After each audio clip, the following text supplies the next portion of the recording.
All right, for today, I want to kind of show the development of the XOT-1.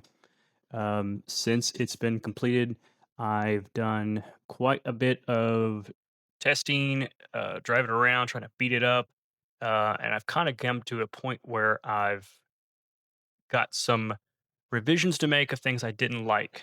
So, what we're looking at right now is just the chassis model. This is actually designed in another design program from SolidWorks. I can come in here and manipulate it, draw other parts onto it, flesh out the entire vehicle. But today we're just looking at the chassis. Um, one of the biggest things I wasn't pleased with the XOT-1 was the front A arms, um, being as this bottom uh, floor frame has this taper to it, which means that the mounting points for the A arms are on the taper, so which makes the lower A arm kind of like a triangle. That's not like a symmetrical triangle. So it makes the articulation of the suspension kind of wonky. I think I was actually getting some caster angle change as the wheel would articulate. And I also found because of some of the geometry, my travel was not nearly as much as I thought it would be. So that was the biggest thing. Um, I also thought that um, the engine bay was quite generous, but the cockpit space for myself was pretty limited. I was intending this for, like, my kids to drive, and I could hop into it. But as I kinda thought about it, I'm like, "Ah, well, I wanna make it so adults could comfortably drive this thing." I'm about 5'10", so it's a bit of a tight squeeze, for me to get in here. So, I want to extend the cockpit area, uh for more legroom and also to give just a little bit more headroom. Um, because of the lack of space in this area, it did make some of the controls difficult. The steering wasn't so bad, but the foot controls were a kind of a pain in the butt. I had some difficulty with the brake master cylinder. Um, on the next OT1, I'll probably change that and probably go to a floor mounted pedal rather than a over the foot hanging pedal. But I digress. So here we're looking at the XOT-1, and I will show off what I've gotten revisions so far. All right. So this is revision 1 in the yellow, and I don't know why SolidWorks likes to make things go invisible sometimes. But as I mentioned, I'll go to the top view. You can see the shape of the front end is changed. Rather than being tapered, it gets to a certain area around the dash area and then begins to go parallel. The bottom bars from left to right are parallel, and the hip bar, the upper AR mounting points, are also parallel. So it gives a very simple area to mount double A arm front suspension.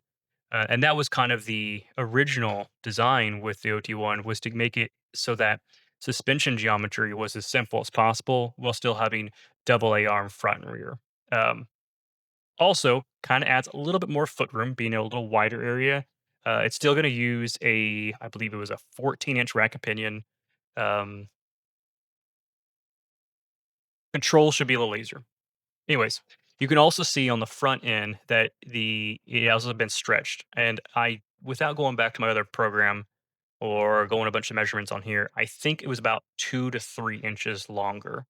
Um, so that should allow for a little more feet room and a little more room for mounting the pedals. I think that's about the only difference I see on the top right now. I'll get to. So let's go over to a side view that around. Try that again. All right, so now we can see some other differences. We see that front end has also gotten longer. The angle's changed a little bit, also giving more space for a hanging pedal. Um, we see that this bar has been added in here. This is for the shock placement. On the XOT-1, I had to do a plate steel kind of a upper shock mounted tree.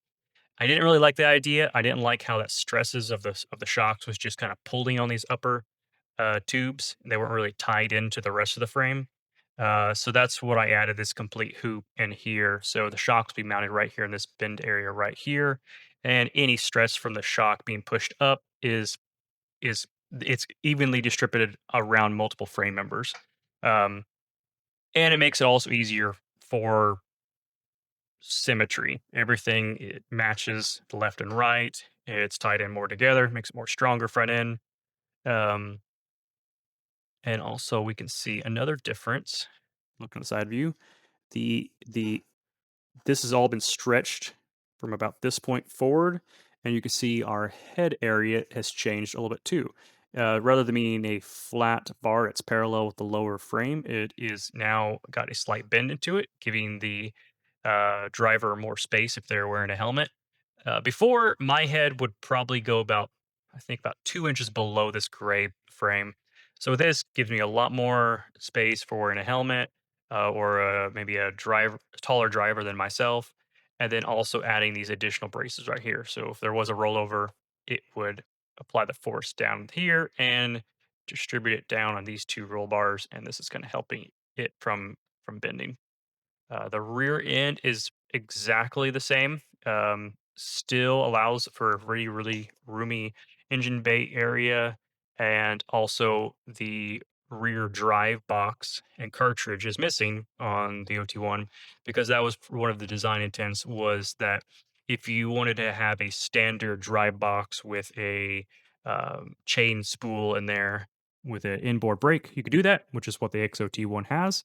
But also on the next OT1 build, I got to do things a little differently because I have a differential because I'm using a Polaris Sportman as my engine and drivetrain. So I actually have to go engine FNR box to a differential.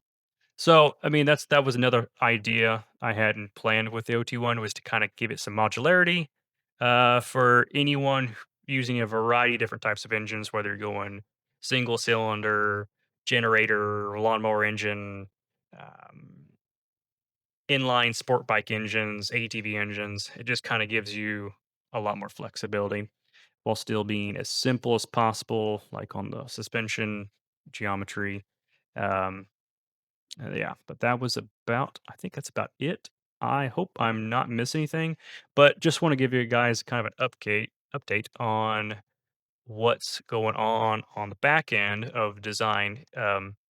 So right now I've got material in. I getting prepared to do the next OT1 build of this yellow one, the revision one. The only holdup I have right now is that I'm going to do these things a little more differently.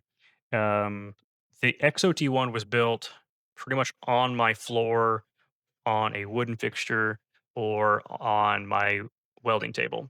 And things weren't really kept on the most flattest planes as reference. And things got a little twisted, and it drove me nuts. I actually was able to find a few areas where not things were not perfectly symmetrical. So I'm going to be building the revision one OT1 on a build fixture. So it's going to take me some time because I'm still kind of green in a lot of SolidWorks stuff, but I'm actually going to start doing a build fixture that will cradle all of the main frame members, and that would allow me for consistency and the repeatability to build these things and having the same results every time.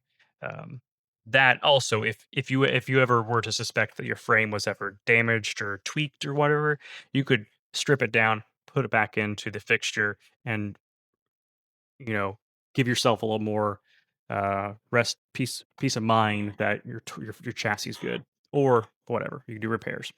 But that's one thing I want to do is get that fixture going so then we can get on to building the next OT1 in the Otis buggy lineup. So that's about all I got for you today, and I will see you on the next video.